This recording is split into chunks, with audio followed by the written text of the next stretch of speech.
Hello there. So in today's video we're going to be not doing something for one of my own projects, but helping somebody else with their Sony C5 project. So I've got this spare Sony SLC5UB, as you can see here, and it's not in the best of cosmetic condition. So what I am going to be doing is taking the bottom board off, the bottom plate, taking both bottom boards out and recapping the servo sections of the relevant board, which will be the smaller of the two boards when they come out.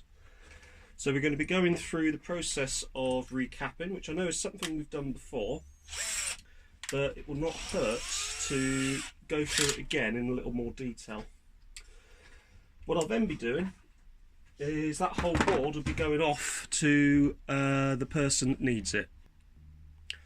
So first thing to do, and there aren't many of the screws in here, is just to extract the base screws.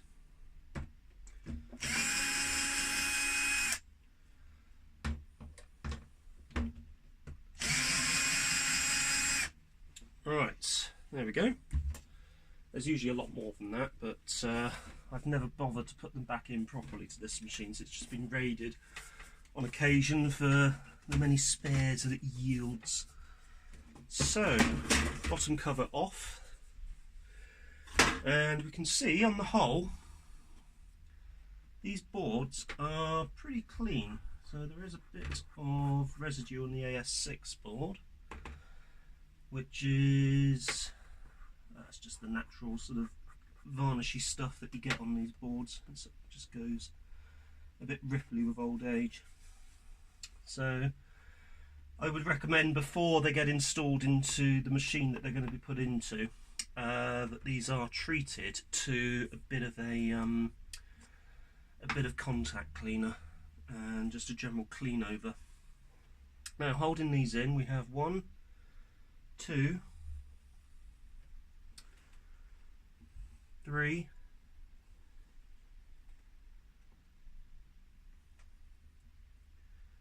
I think there's more, but we'll cross that bridge when we come to it. There would have been one here actually, but part of that board is snapped off. However, it's snapped off right on the corner on a mounting point, so it shouldn't affect any of the board circuitry. It's this large track that goes around the outside, as you can see here, around the perimeter of the board. And looking at it, there's actually no components in that area that have been affected. So let's get this off anyway. So there's 1, 2,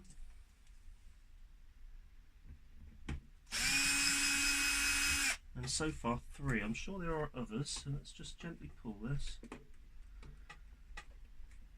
Is there one here?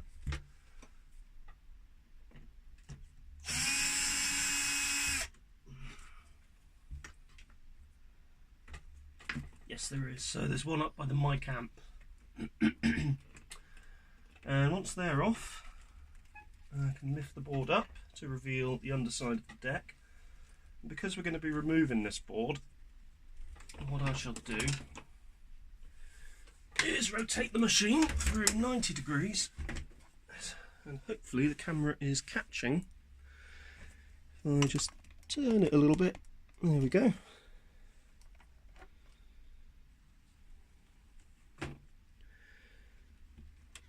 There we go, so we're catching, we adjust it again, all of the connectors on the board.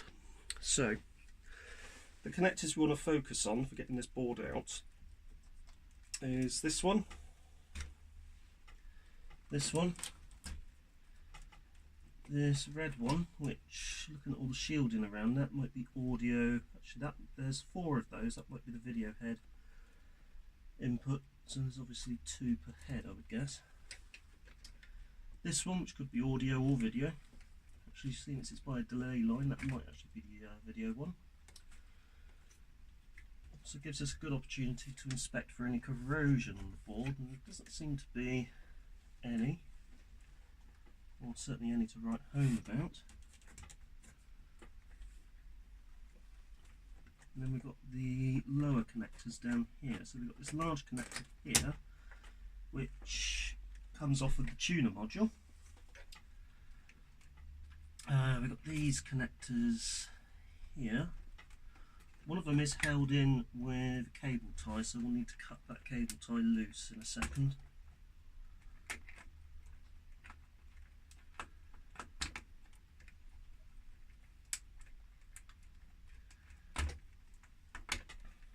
There we go, we've got this one here. What we can do is we can gently manipulate the board so it comes up to there. That just gives us a bit of free access to pull off these remaining connectors. In fact, let's see if we can actually. There we go. So that actually allows us to just drape the board over the side and gives us much more access if you pop it off like that. So just move the camera slightly, go down into position.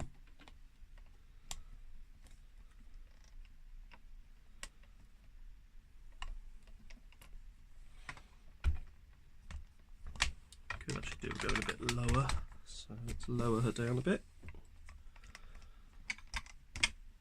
There we go. Oh, try and pull the line slightly. And we've still got the board in shot. So, this one here, here, keep that supported.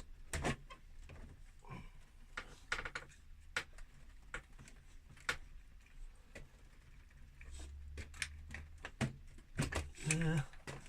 Oh, it's bending out a bit, we don't want it to do that.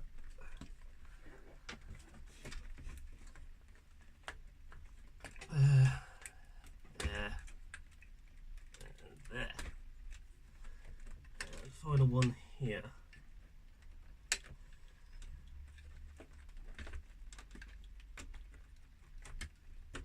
There we go, and then we've just got this cable tie there to move out of the way. So let's just rest this here a second and let's get something to remove that cable tie. So we're just going to chop off that cable tie. It's easier to do it from the underside here. So, there we go. Should pop off. It's held on with thin bits of plastic.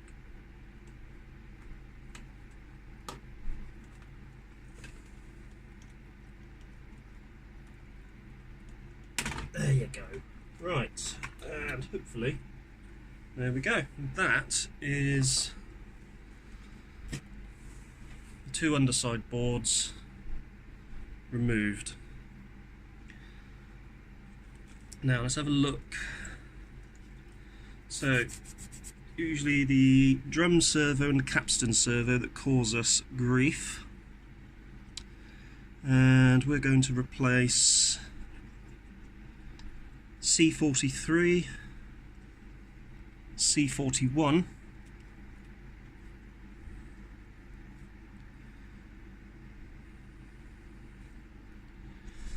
and to be honest with you, given that those are the only Sanyo caps on the board, those are probably the ones we're going to stick with at the moment. The others we'll leave in place for a bit. Obviously, if the board is tested and still doesn't work, then there are some others that we could probably replace. We could probably also do C48, C37 and C38. So 1, 2, 3. But the ones that normally give us problems are C41 and C43. That's certainly the ones that I replaced on the C7. So, let's get this board cleaned up, or rather these boards cleaned up. Just give them a bit of a vacuum to get rid of this dust. And then we'll break out the soldering iron and replace these two caps. Right, so let's give these boards a quick once over.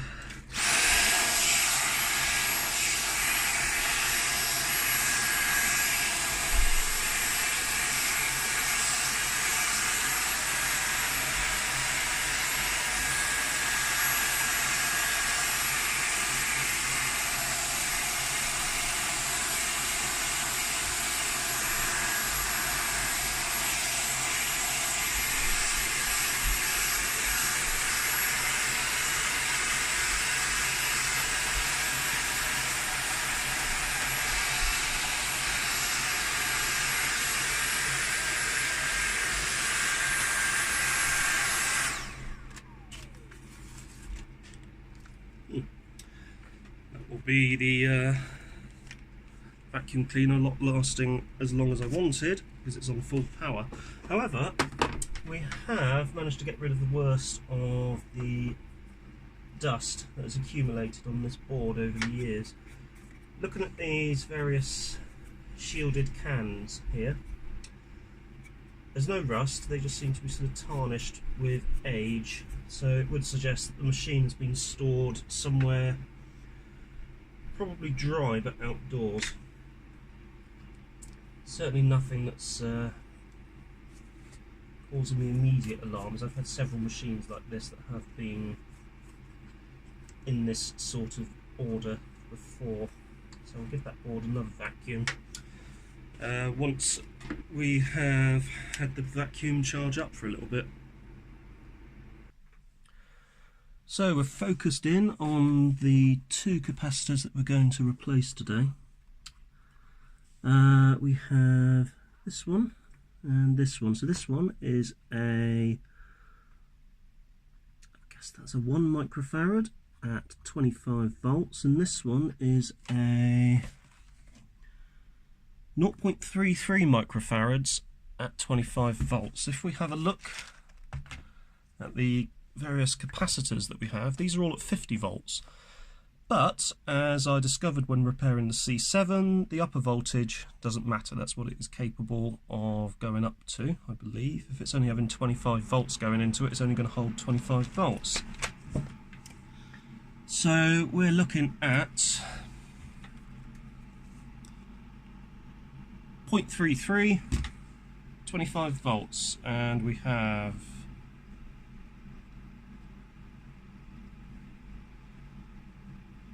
don't seem to have that in this kit, so we'll have to have a quick look to see if we've got it anywhere else. I think we do. So let's have a look for the one at 25 volts. So 1 at 25. So 1 microfarad. Here we go.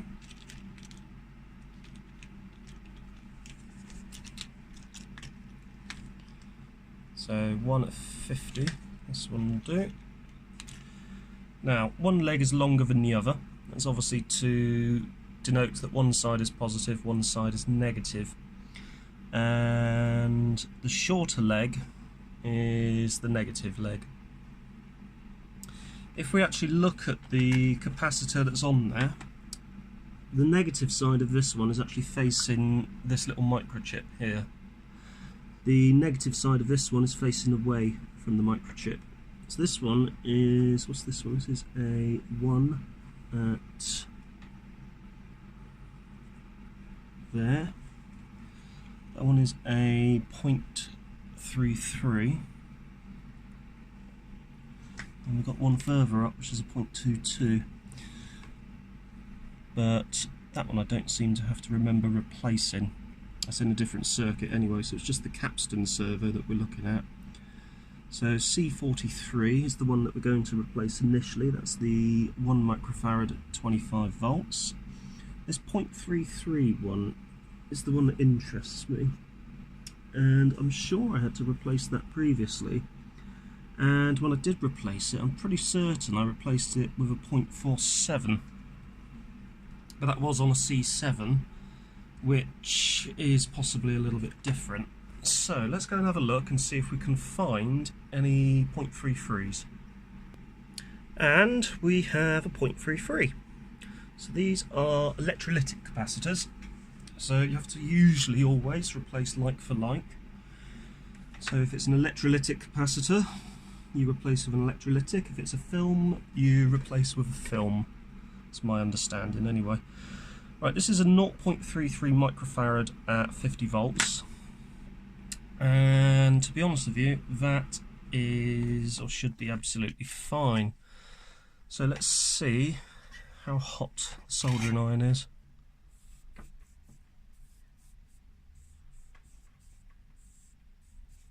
Yeah, it's hot enough to boil water, so it's been on for a little while. So we're going to start with, if we bring it closer to the camera, C41. And the minus side is approximately close to that IC. So we're going to go on to the other side. And you will see, if we get this back into shot, there we go. That's the integrated circuit. This here is a capacitor. This here is a, I think that's a diode. So thankfully they do mark it with the symbols underneath, so we know that this one is the capacitor, that's a diode. So if we follow that to the other side, which unfortunately is not in shot, follow it to the other side, we can feel the capacitor here. So we now need to bring out the solder sucker. Let's get this back into shot again. And the first thing I do is unscrew the sucker.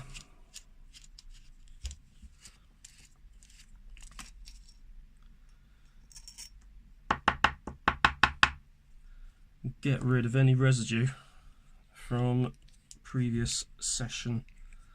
So the last thing you want is all of the solder that's currently in there coming out and dropping onto the board.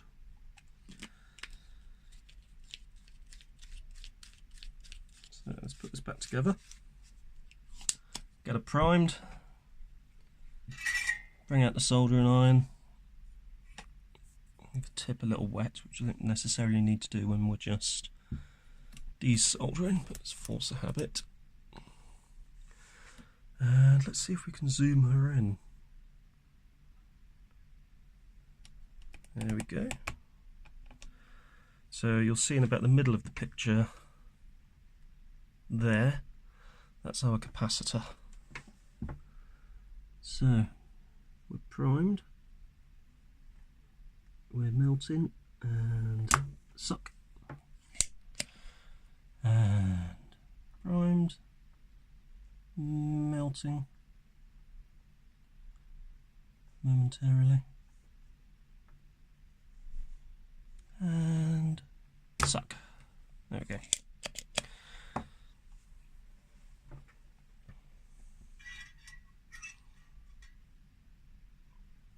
Now we should be able to come around to the other side where that capacitor is, and you can probably see, if I get this back into shot, that is ready to pop out, and that is our 0.33 at 25 volts, and that's out. So we now need to take our new 0.33, which is this one.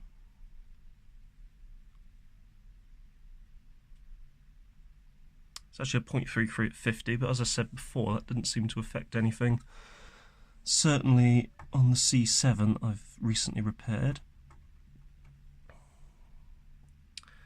You want to make sure that none of the little blobs of solder are actually touching any other parts of the board.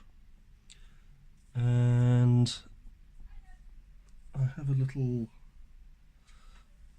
tool which I can probably use just to scrape that away. There we go, I've got these little tweezers actually which might do the job.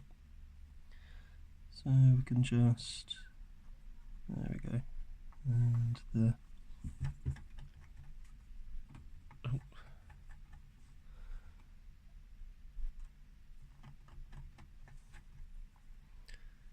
There we go. And the actual symbol on the capacitor denotes whether it's negative side or positive side as well, which is quite handy. So obviously negative leg is the shorter of the two. And if we flip over to the dexter side of the board,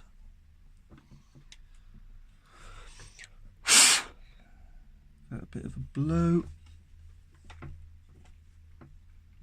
That's where our capacitor is going to go, and it was negative side facing the little microchip. So that's going to go in. I'll flip it over. Come back into shot, which is down, where is it? There. And just bend those slightly so it holds itself in. Right, little blob of solder on both points.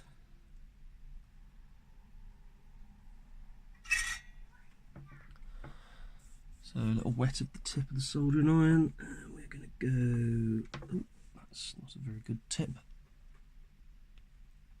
Let's chop that off.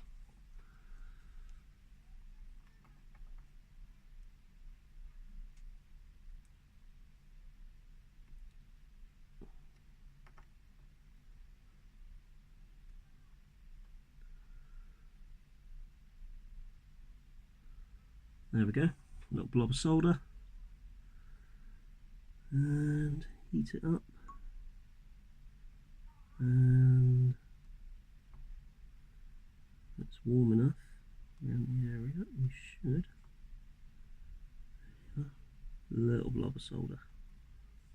Perfect, that's all we need. Don't need huge amounts. And that's one capacitor in place. This is where we need to be a bit careful, because I've had in the past issues where I've been a little bit too vigorous with trying to remove these legs, and I've ended up lifting the track off the board and then having to conduct additional repairs, which is a bit of a pain in the behind. So we're going to gently squeeze and twiddle it a bit, and there she goes, she's off. And same with this one. Gently squeeze, twiddly widdly, twiddle twiddle twiddle twiddle twiddle.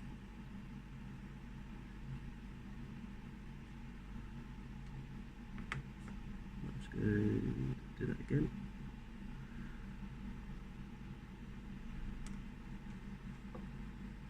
Perfect. There we go. That's that capacitor replaced. Incidentally, if we bring this part of the board into view, that's the part of the board that's been broken off. As you can see, it is just around a screw hole. There's actually no components in that section that are going to be affected. In fact, there's a marginal amount that's actually been chopped off that track, so that should not cause any problems. The only thing is that board won't be fastened at that particular point, but it's going to be fastened over here, which if I zoom out, so here, and anywhere there is a white arrow facing towards a pair of holes, and you've also got those in the centre as well of each board. Now if I flip this over, we're going to find our next capacitor, which is here, next to IC143A1J. and that is capacitor number C43, which is one of the ones mentioned on the PAL site. Now, this one has the minus facing away from that particular chip. And if we have a look on the underside, let's see if we can find it. So C43 is this one. It's next to a little button type capacitor. And the minus is facing away.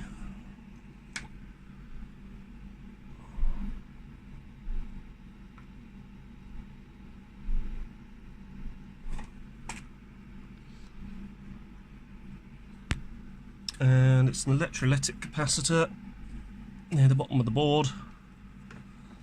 It's this one here. So let's zoom into that section.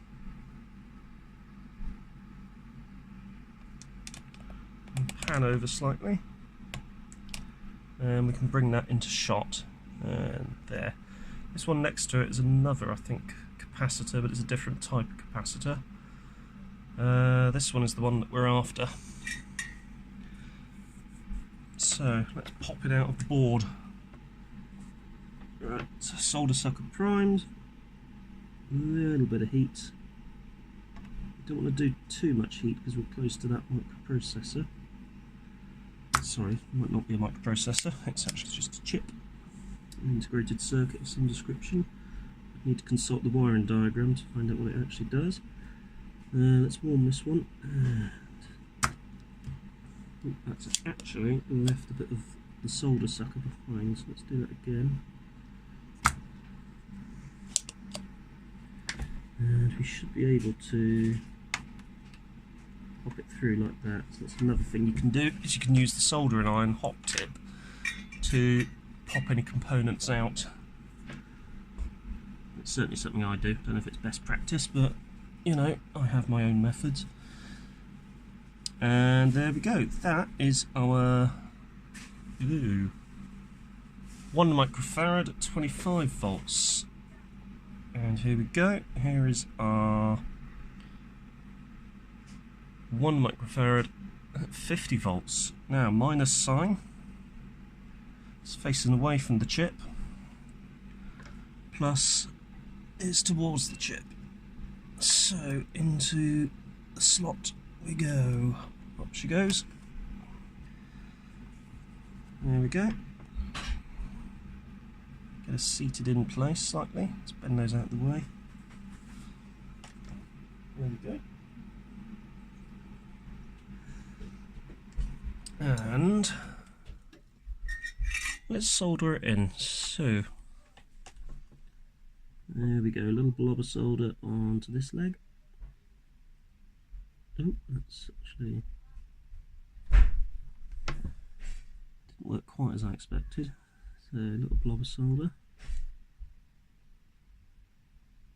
One. And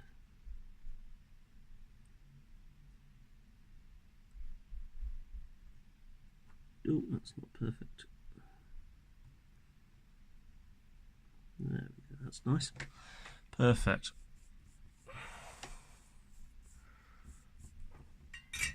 And if we look, we've got no spillover onto any of the other tracks. So that's a good thing. Same method again for removing these.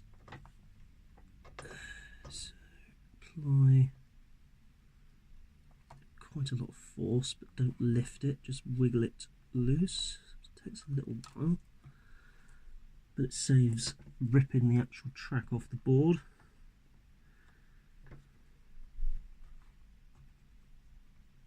Which at the age of these boards is sadly fairly easy to do. We are looking at stuff that is nearly 40 years old, if not 40 years old.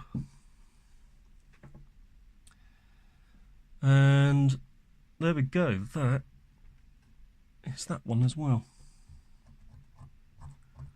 So that is just a bit of scurf.